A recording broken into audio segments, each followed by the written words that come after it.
So to continue from our discussion before, we've got Kozyrev time density, which is part of the Soviet psychic warfare program, and in the West the only man who is up to speed with all of the Soviet psychic warfare program is a guy called Tim Rifat. No other scientist or intelligence, which in the West is an oxymoron, officer knows about it because, of course, most of the information of this massive program the Soviets had was never disclosed. But one of the things that was disclosed was Kozyrev time density, which is Kozyrev's time has a number of properties which can be studied in the scientist's lab. He found that this X energy, or time, and he called it time density, is denser near the receiver of an action and thinner near the sender.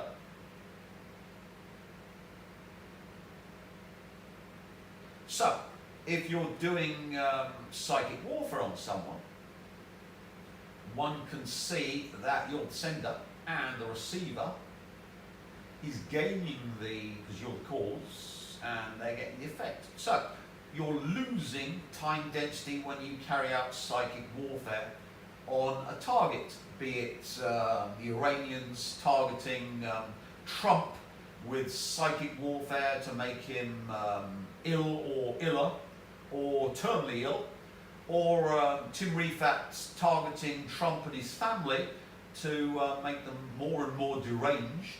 So, when you carry out psychic warfare, you're going to be using your time density, so the more you carry it out, you're going to be losing more and more time density until eventually you won't have any time density to do things on people. So, buyer beware, all of the remote influencing courses you can get from the American companies all will deplete your energy, and you might have initial success, but eventually you'll lose your time density, become ill, very ill, and then terminally ill. So the secret is to become a vampire and use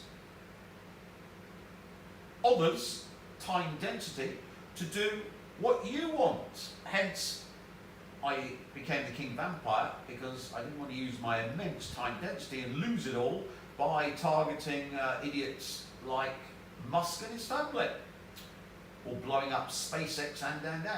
So, process of producing a decrease in entropy weaken the density of time nearby, time density, while those accompanied by an increase in entropy increase the density of time around them and emit time. So basically that's just saying that the more chaotic something is, it accumulates time density, and the more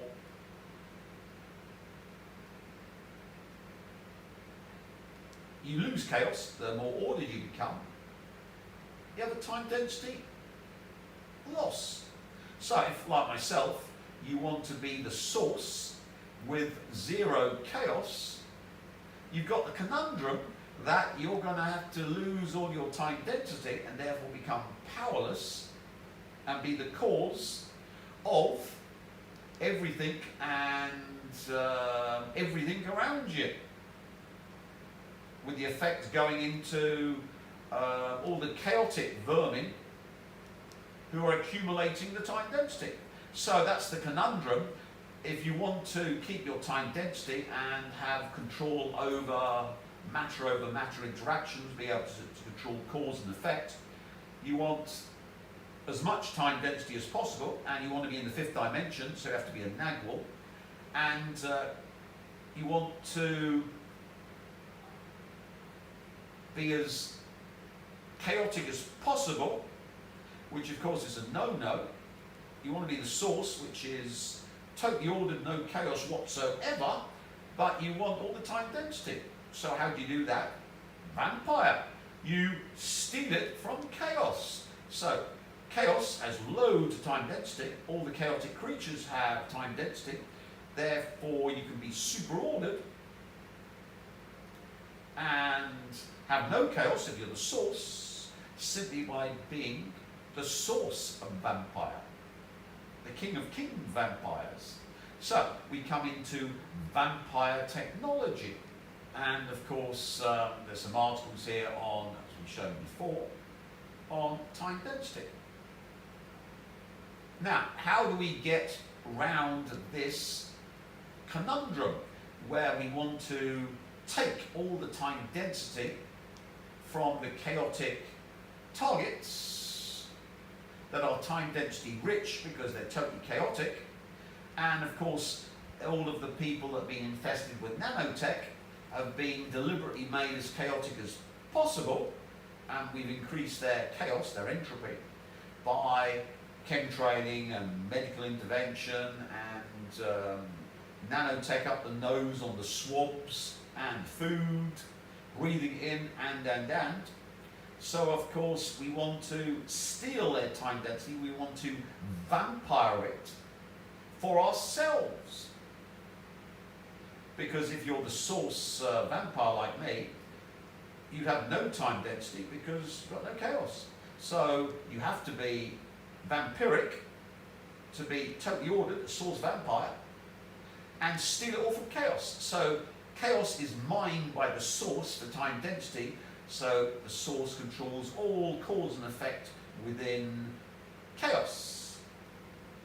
So the way around this for the source vampire, yours truly, is Cobalt 60. And we need to spread Cobalt 60 all across the West to, of course, produce diversity, equity and inclusion by making all the Westerners black. So there'll be no race hate when they're all black together. And within 3 minutes they'll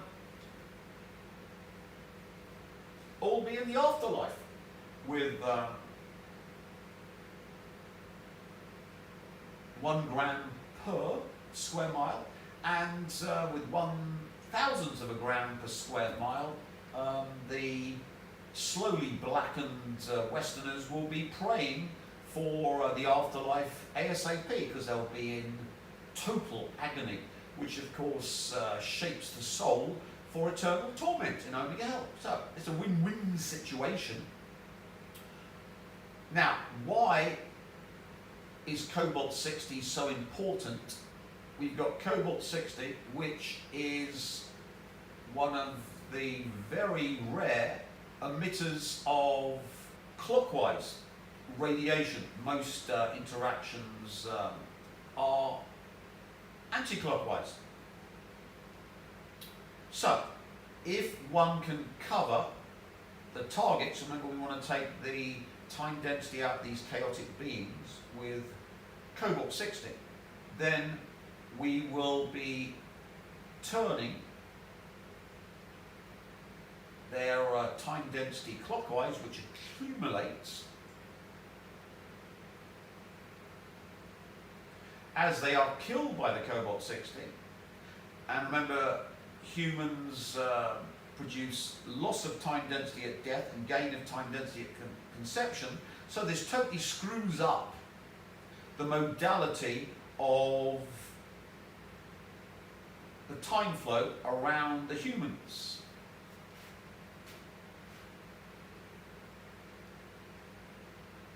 Because as they're killed by the Cobalt 60, and remember 1 gram per square mile kills you,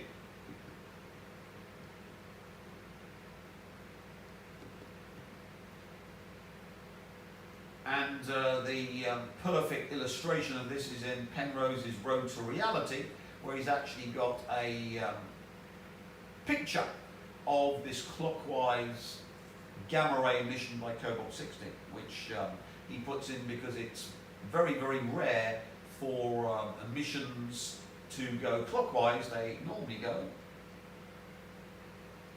anti-clockwise. And we know why, because anti-clockwise is loss of time density cause.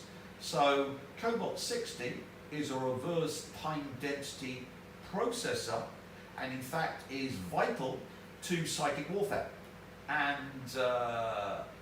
you need to cover the targets with cobalt-60, because as they're killed by the cobalt-60, they lose their time density.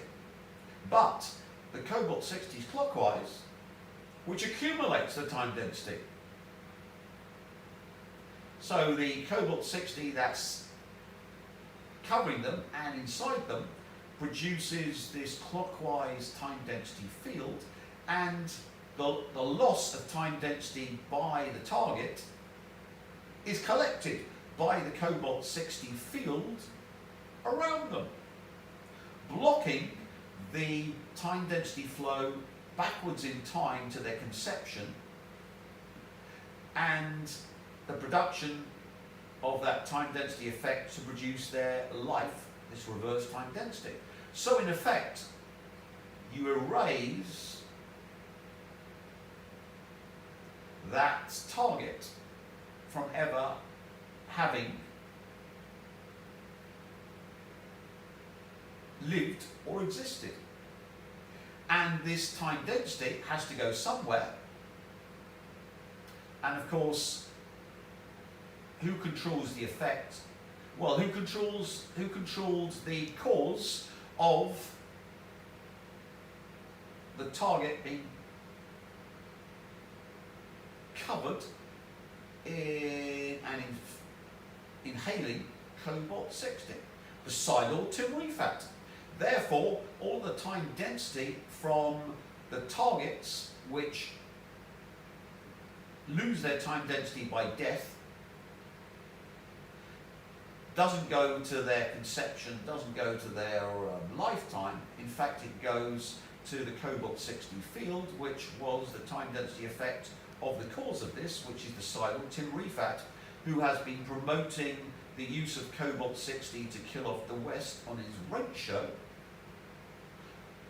since the late 90s. Show after show after show, talking about how to destroy the West using cobalt-60.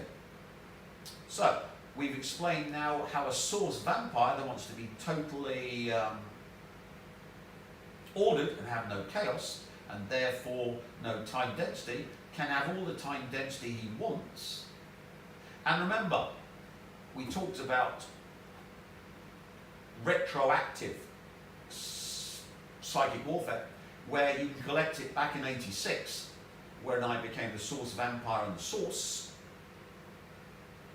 from the future, because remember, all humans are reverse time density beings. Their time flow goes back in time. The death of the human produces the conception of the human and their entire life. And whoever causes the death, if you're 5-dimensional, of course, because if you're not 5-dimensional, you can't use causative time density, which comes from the 5th dimension. And of course, only Nagwals can do this. So that's why the American Psychic Warfare program had Taylor Swift, the Nagwal woman, for their entire program. But of course, you can see now how she was bale-fired and erased from time, because this cobalt-60 field that the Silor collected back in '86 and has been stuck into the noosphere by the wheel of time, stolen from Tim Rifat via Morton Jankler, the agent he sent book one of his fantasy to, and off to Robert Jordan, the plagiarist, who embellished it rather well, in my opinion, and Amazon, who've been stealing from me. We have had the consciousness, the shaping of the consciousness, which was needed for this entire weapon system. So, all we then need to do is produce the cobalt-60 cobalt-60fication of the entire West for the vampirization of time density, where all of the humans afflicted and the cause of death is cobalt-60. Remember, 1,000th of a gram will kill you horribly and slowly, and a billionth of a gram will shorten your lifespan. So, if it shortens your lifespan even by a minute, then of course you're sucked into this wonderful reverse time density vampire effect, which only feeds the Psi-Lord, since it's the cause of it. Now, how did the Psi-Lord get all the enemies of the West to go down the cobalt-60 route? Well, he was Jeff Rentz's foremost geopolitical analyst from 97 to 2019, and you can go on the archives and listen to him if you pay Jeff his subscription. And by this means, I got all the enemies of the West to become fixated on cobalt-60 as the way to end the American and Western threat. Now, how do we get America covered in cobalt-60 for this process? Well, according to Ritter, that's Scott Ritter, 7 B-2 bombers deployed to Diego Garcia, numerous C-17 flights into Diego Garcia. So, the B-2 bombers are their stealth bombers that carry nuclear weapons. The C-17s are those big cargo planes. We've got the KC-135 tankers to fuel the bombers, and an Ohio-class ballistic missile submarine, which they've retrofitted them to, some of them, to carry cruise missiles and low-yield nuclear weapons. Before they had the Russian and Chinese killing big nukes, so they've gone to 5 kiloton small nukes, because of course if you use big nukes, big mushroom clouds, big amount of radiation. Small nukes, small amount of fallout. So these are the ones the American military are going to use to attack Iran and Iran's deep nuclear bunkers. So, why do they need nuclear weapons? So, an Iranian nuclear facility is so deep underground that US airstrikes likely couldn't reach it. In central Iran, workers are building a nuclear facility so deep in the earth that it's likely beyond the range of US weapons. And of course, how do we bring in North Korea? Well, who do you get if you want to build the best underground facilities on the planet? You get the North Koreans. They are the #1 in building underground military facilities. Why? Because they had to build them to protect themselves against the Americans who wanted to nuke North Korea. Why have the Americans not attacked North Korea? Because the mountainous terrain of North Korea is honeycombed with thousands of miles of tunnels and many, many deep underground installations, some of which could take a 25 megaton Mount Cheyenne killer H-bomb, strategic air command under Mount Cheyenne. One can see, if you want to build these facilities, you'll need some very big nukes. And they've been digging tunnels in the mountain near the Natanz nuclear site, which has come under repeated sabotage attacks and inter-Iran standoff.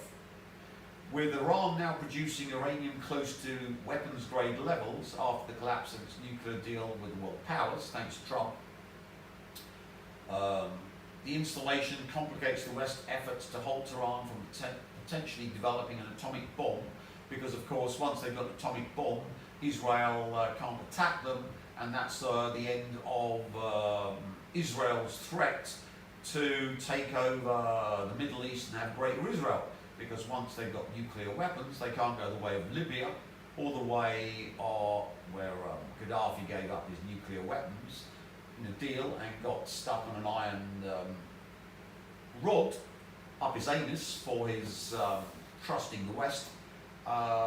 We had the Israelis blowing up Saddam Hussein's nuclear weapons facility, and that saw the end of Saddam, who was hung.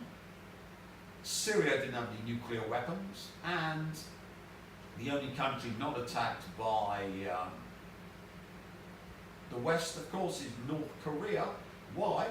Well, because North Korea's got loads of nukes, and thanks to the Russians, has got the Façon 17 and 18, which can target anywhere in the US. And thanks to Elon Musk and his gigafactories, one H-bomb on the gigafactories in Nevada or Texas would mean not only the end of America, but Canada, Mexico, poison the entire Atlantic, and wipe out all of Europe. So you can see it become a little uncomfortable even for the Russians, because such low levels of cobalt-60 cause health issues. But you can see the end of the West is one mood swing away from the great leader, my most favourite man. He gets up in the morning, no, I want to end the West. That's the end of the West. Thanks to Elon Musk. So you see why Elon Musk is my favourite torture toy, because thanks to him, the West is doomed, and the West will die very soon.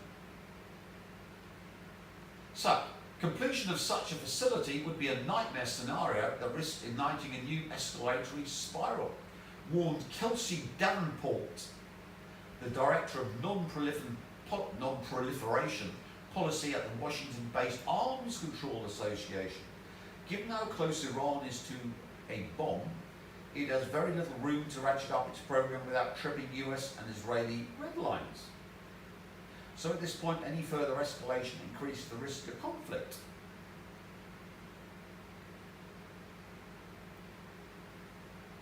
So one can see now that the Americans and Israelis have to attack Iran before the site's finished, because their low-yield nukes can take out the underground facilities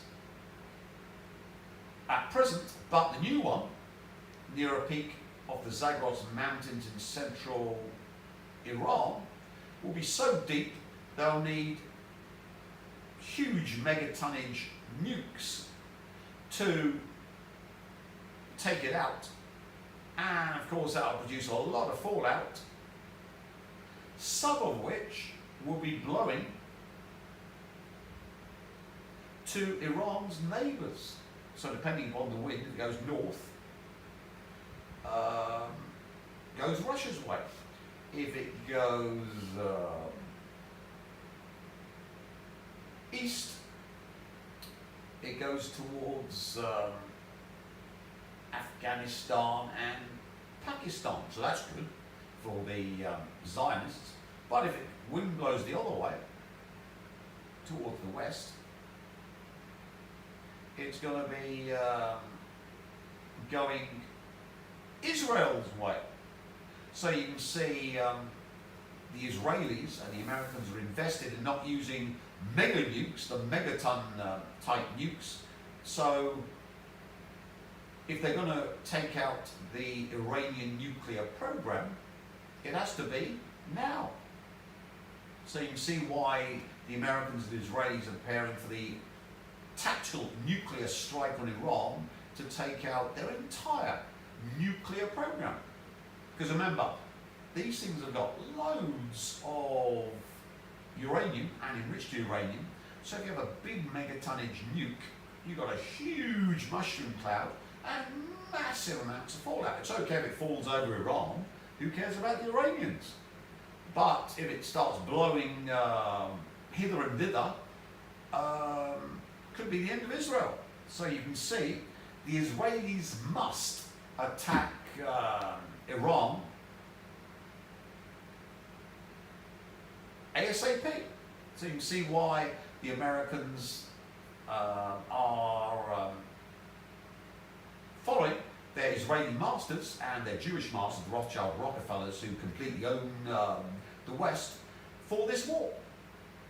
Now, so we can see now unintended consequences, because the Iranians bought some of these suitcase nukes that were sold off during the Katastroika period of Russia after the fall of the Soviet Union, and imbeciles like Jeffrey Sachs were convincing the Russians to go full capitalist, when of course all of their economy was based upon money from central government. So what they ended up peniorizing all of Russia, and the nuclear cities that were building this stuff, and the scientists had zero money, because the whole system collapsed thanks to capitalist imbeciles like Jeffrey Sachs and his ilk, who were advising Yeltsin via Boris Berezovsky, the Jew who was working for the Rothschilds, to sell off all of Russia to the Rothschild Institute, who were funding the oligarchs to buy up at fire sale prices all of the good stuff in Russia, and Yeltsin's daughter was getting kickbacks from the Rothschilds via Boris Berezovsky for whispering to her alcoholic, imbecile father, sign this, sign that, give all Russia away to the Rothschilds. And of course the oligarchs, when they die, their wealth doesn't go to their children, it goes to the Rothschild Institute that funded them, so they signed all the documentation. So all of these oligarchs, when they pop their clogs, all of the stuff they bought in Russia goes off to the Rothschilds. Well, of course, they own BlackRock, Vanguard, State Street, with of course the Rockefellers. Anyway, back to business. So, Iran's bought some of these suitcase nukes. Thanks to Tim Rifat, who's been advising how to use this technology since the late 90s, the Iranians knew that detonating a suitcase nuke would simply be worthless, because if you blow up Manhattan, it'll just get the Americans super antagonized. It'll be a super 9/11, and they'll turn Russia to, sorry, not Russia, they'll turn Iran to glass.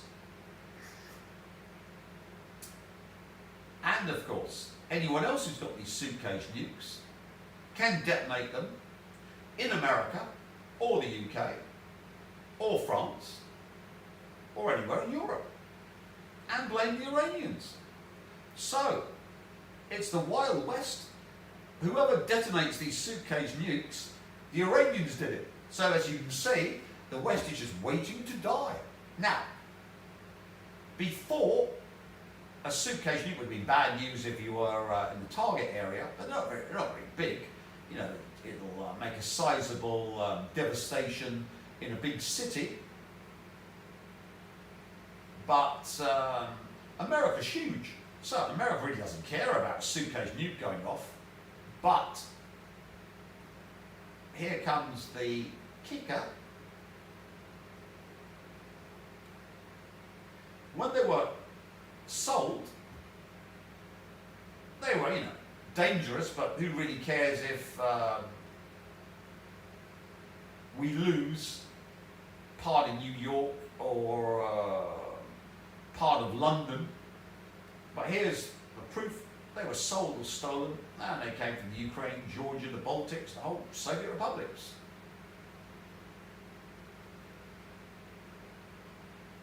And it was General Lebed who released this information, and of course, for his whistleblowing. The Russians aren't madly keen on whistleblowing. If you're a Russian, don't whistleblow. They have zero tolerance to whistleblowers. There we are. He died. He served 4 years in the latter position. What position? Well, a very high position. I mean, read what position. And he ran for president in 1996. But of course, the Rothschild-funded Yeltsin won. And of course, he blew up Parliament with his tanks, if you remember. Anyway, for his whistleblowing, he had a helicopter crash and died in a helicopter crash. Death of Lebed in crash may have been sabotage. And he was the man who whistle blew, and he ended up having a helicopter crash which silenced him. Seemed bound for Russian's highest office until he overreached and found himself instead in, so he didn't work with the Rothschilds, and the suitcase nukes, of course, can be bought by Mossad, and they can detonate them anywhere and blame the Iranians. So as you can see, this was perfect at the time in '97, but we got the ultimate killer of the West that came along and doomed the West to be covered in cobalt-60. Who do you think that man is, cameraman? I think we shoot him. No, no, no. This is the man that doomed the West. Musk. Yeah, Elon Musk. There we are. The imbecile Elon Musk, my favourite psychic warfare torture toy. Look at this windbag. It's great having the richest man in the world as your favourite torture toy and being the cause of his death via psychic warfare and his family. It seems the wife, not the wife, but his ex-partner has gone a bit doolally. She's been psychic warfare as well. Here we are. This is the cause of America's death by cobalt-60. Tesla. Why? Well, in every Tesla car, we've got batteries. Now, we want cobalt and large amounts of it in every Western city to make sure that when they're hit by Russian, Chinese or North Korean nukes, that the West is non-survivable. Thanks to Elon Musk and Tesla, the West is infested with these deathmobiles that end the human race. Well, in the West anyway, depending upon the wind. They'll end you if it comes your way. See why I'm in Vietnam. And one can see that the old Teslas, which of course will end up in scrapyards, and of course you can quietly collect the batteries from the scrapyard, pay in cash, take them away to your warehouse, say in Chicago, and dump them in your warehouse, and you don't mind if it's broken into by the Negro fraternity, because they ain't going to be stealing old Tesla batteries. You're going to have a pile of them, and you can buy them dirt cheap from the scrapyard in cash, and then you can simply have your General Lebed illumined suitcase nuke in a lead box, buried under the floor, under this pile of Tesla batteries from old Teslas, which had 15% cobalt.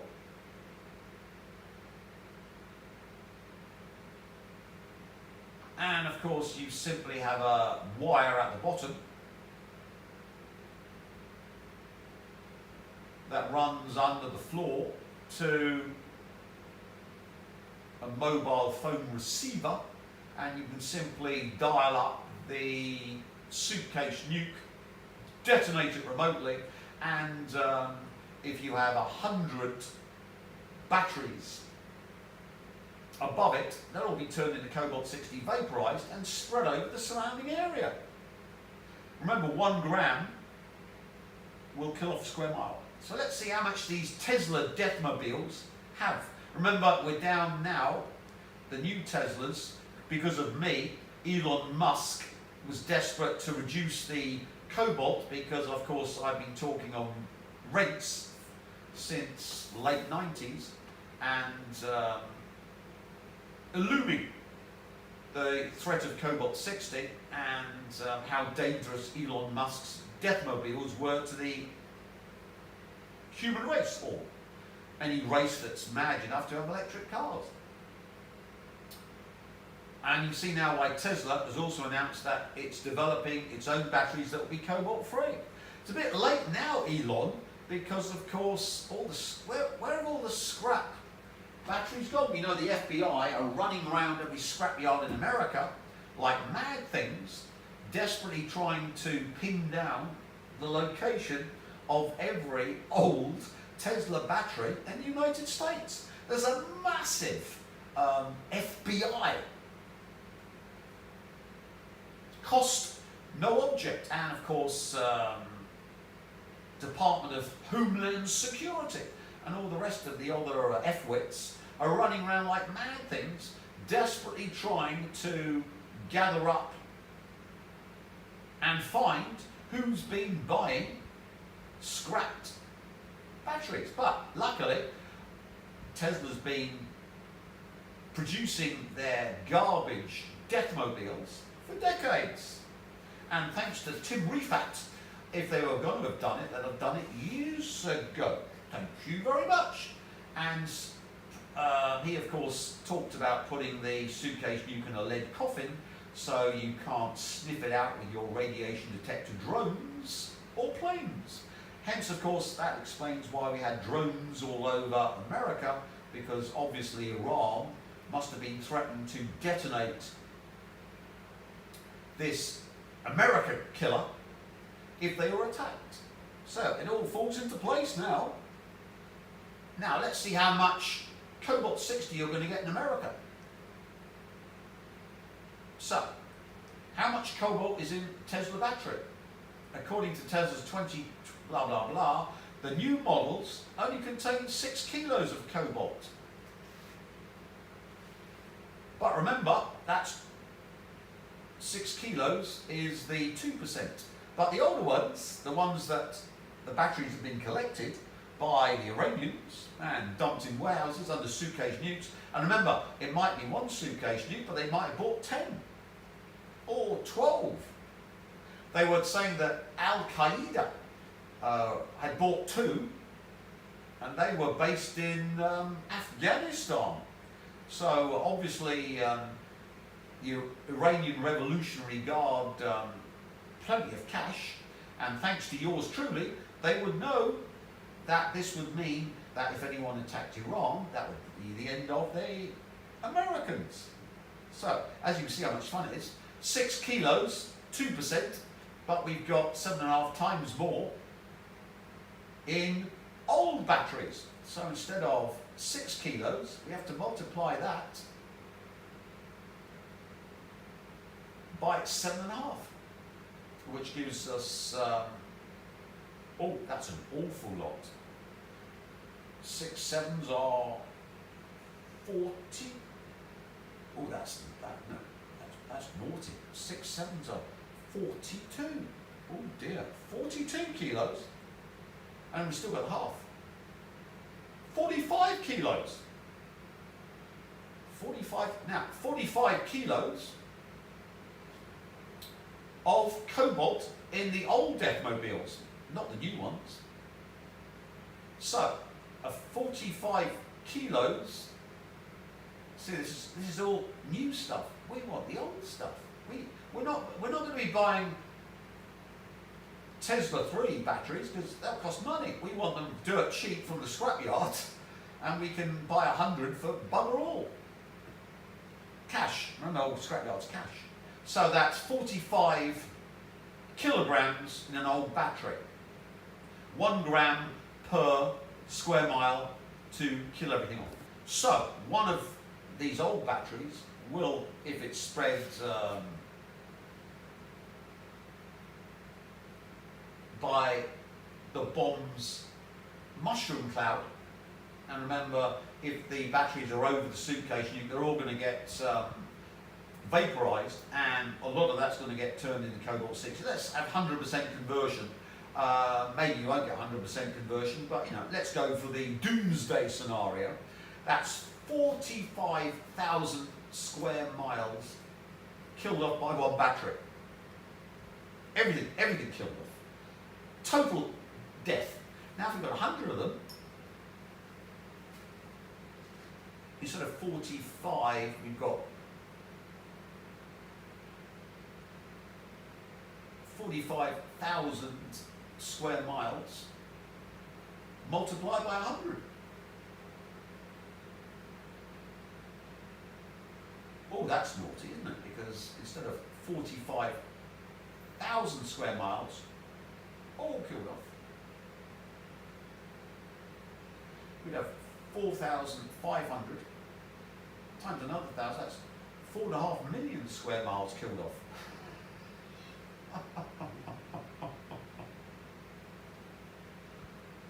You get the point, and if you've got 100 of them killing off 4.5 million square miles of America, it's evenly. What about the thousandth of a gram, which will kill you off slowly? So as you can see, this is the end of America. 100 of the old Tesla batteries in a warehouse with one of the suitcase nukes ends America as anything but a Mad Max basket case, because you can imagine if you're outside of the zone of the wind, you're going to go full Mad Max, and you've got 50 million illegals in the country who are ready to rape, rob and kill. They're doing it already, but you can imagine once there's no law enforcement, anything and everything. So it's every man for himself, with 50 million illegals in America. So as you can see, from shaping reality using CERN, which I talked about by the sidle, I prepared hell on earth for America and potentially the West, because remember, if Iran is turned to glass by the Americans, a certain country is going to lose loads of its oil. So, Iran's been keeping North Korea alive with its oil in exchange for arms. All of Iran's liquid fuel short-range and medium-range missiles are derived from North Korean imports. Georgetown Security Review. So, North Korea, thanks to the Iranians, has been able to bypass sanctions and sell weapons to the Iranians in return for oil. Now, what happens when Iran's turned to glass? They're going to have their oil cut off, which is going to make the North Koreans very, very upset. And as we know, Iran can wipe out America anytime it likes with a Hwasong 17 or 18 on the imbecile Elon Musk's gigafactory, which contains loads and loads of cobalt, enough to wipe out the West, and that's including most of Europe as well, and poison the Atlantic for 140 years. So we get nice radioactive rain on the British, as I say. The only good Brit is a black Brit. So one can see this war with Iran will inevitably bring in North Korea, because of course there's going to be a huge oil shortage in North Korea when Iran, which is oiling up North Korea, is turned to glass by the Americans. So you see why we've got the paradox engine where America getting destroyed by the North Koreans or the Iranians. You see why we've had that paradox engine set up, and I've explained it to the point where even the moronic American generals and intelligence oxymoron imbeciles can understand. So we come back to Kozyrev time density, and you can see now why the Psi Lord is the king vampire and has collected all of the time density from all of the West America, North America, Mexico, Europe, and all the others whose deaths are caused by the release of cobalt 60. Clever. And you can see now that if you wish to be a vampire, you can get your time density vampire service, so you too can control reality by controlling cause and effect. So rather than trying to use your energy to make things happen and becoming weaker and weaker as you lose more and more of your time density, which one can be seen as the currency of psychokinesis, control of reality. I have different definitions of psychokinesis to most. Psychokinesis to me is controlling reality via these processes, and telekinesis is moving stuff around. Psychokinesis, basically you're just using time density to control cause and effect within the timeline, or you can simply go to another timeline where what you want to happen has happened. So we have Kozyrev time density psychokinesis and timeline psychokinesis, and I've explained how I change timelines by controlling CERN and all of the Borg in previous videos. So it's a bit of a bummer that the Rothschilds said they'd crush me like a flea and my ramblings would have no effect on reality, because back in '86 I achieved source vampirehood and the game was up. I've just been watching the show since then and learning the absolute cruelty of the source, because remember, you're born and you don't develop the absolute cruelty of the source, which is needed. You think, oh, the source is love and light. No, the source is absolute cruelty. Always honouring the threat and always maximising the yield. So the source goes after chaos, omega hellizes chaos to the max and feeds off it. Otherwise it wouldn't be the source. And controls all cause and effect within chaos to be hellish. You must have wondered, well, if God exists, why is reality so hellish? I've now explained it. It's hellish because the source runs hell for you chaos beings to feed off your time density and being. And since by definition the source would have to be total clockwise time density, total accumulation, that's when the source overlays itself on you at death, it can simply erase your timeline within chaos and upload all the time density from you. It's food stuff. Oh, that's scary. Yeah. Why do you think I'm the king vampire? Because I'm the source. The source is the king vampire. It feeds off your time density, turns chaos into hell, and when you die, overlays itself over you with this clockwise field to steal your time density. So it can control more cause and effect within chaos to feed off more chaos.